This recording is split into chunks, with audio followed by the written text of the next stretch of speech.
किसान साथियों, मेरे पीछे आप लोग देख रहे हैं पपीते की खेती है। किसान है जिन्होंने कर रखा है पपीते की खेती। हम उनसे आज चर्चा करेंगे इस पे, क्योंकि ये साथियों मुझे लग रहा है जहाँ तक 2 एकड़ से ज़्यादा में ही खेती करी है इन्होंने। और कुछ इसमें जैसे फूल वाले पपीता हैं और कुछ फल वाले हैं। तो हमने इनसे पूछा तो इन्होंने बताया कि फूल वाला पपीता होना बहुत ज़रूरी है। तो हम उस विषय में सभी किसान भाइयों को नमस्कार।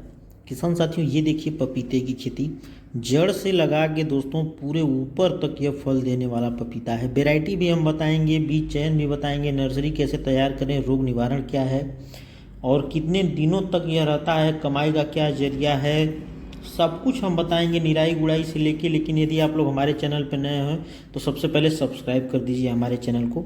तो साथियों, बीज चयन एक सबसे महत्वपूर्ण भूमिका निभाता है हमारे किसी भी प्रकार के खेती में। तो अर्का सूर्या, प्रभात पपीता, red lady, Taiwan, Pusa giant, यह सबसे अच्छी वैरायटी के पपीते जो इस समय चल रहे हैं मार्केट में। किसान भाइयों, पूसा जायंट में एक पूसा दानो, पूसा बौना करके वैरायटी होती है। पूसा बौना वैरायटी जो होती है वो शुरू से ही फलनी स्टार्ट हो जाती है, 6 महीने होते होते वो फल देने लगती है। तो सबसे पहले आप लोगों को करना क्या है कि नर्सरी तैयार करनी है। जून से जुलाई तक आपको नर्सरी तैयार कर लेनी है, उसमें बीज डाल देना है खेत में।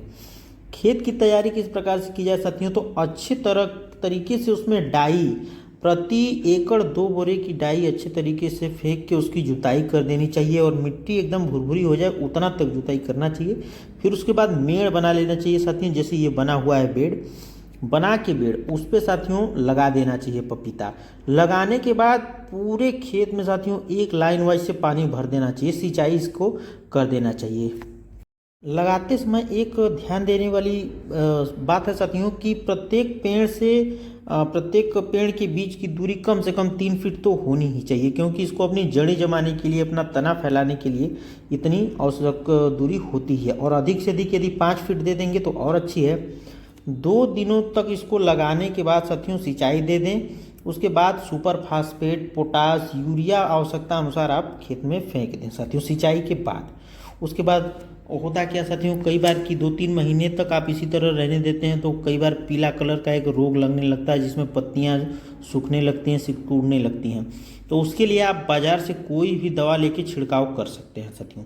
और उसके बाद 6 से 7 महीने का होने के बाद यह पपीता जो है आपका फल देने लगता है। और लगातार साथियों ये 3 महीने की अवधि का 3 साल की अवधि का होता है और 6-7 महीने के बाद ये फल देने लगता है। लगातार 2.5 साल तक आपको फल देगा। इससे आपको अच्छी कमाई होगी। तो हम इस पे भी चर्चा कर लेते हैं साथियों कि 2.5 साल में यदि 2 एकड़ में 500 क्विंटल पपीते का उत्पादन हो जाता है, जो कि सबसे कम हमने रखा है।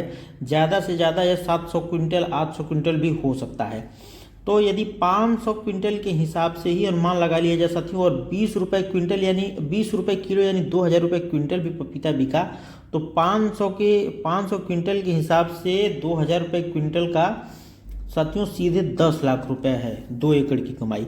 और यदि हम 2 लाख रुपए, 2.5 लाख रुपए निकाल भी देते हैं साथियों, तो 7.5 लाख, 8 लाख रुपए हमारा 3 साल में कहीं नहीं गया है साथियों, बहुत ही आसानी से वो बच जाता है। अच्छा, अब बात यह उठती है कि क्यों ज़रूरत पड़ी पपीते की खेती की, क्यों ज़रूरत पड़ी केले की खेती की, क्योंकि पहले तो ऐसा नहीं देखा गया था। हमारे किसान पारंपरिक खेती करते थे। तो साथियों, मार्केट में ज्यों-ज्यों जिस चीज़ की डिमांड बढ़ती जा रही है उस तरीके से वो चीज़ें निकल के सामने आ रही हैं। जैसे पपीते में विटामिन ए, विटामिन सी भरपूर मात्रा में होती है, मैग्नीशियम जैसे पोषक तत्वों से भरपूर होता है।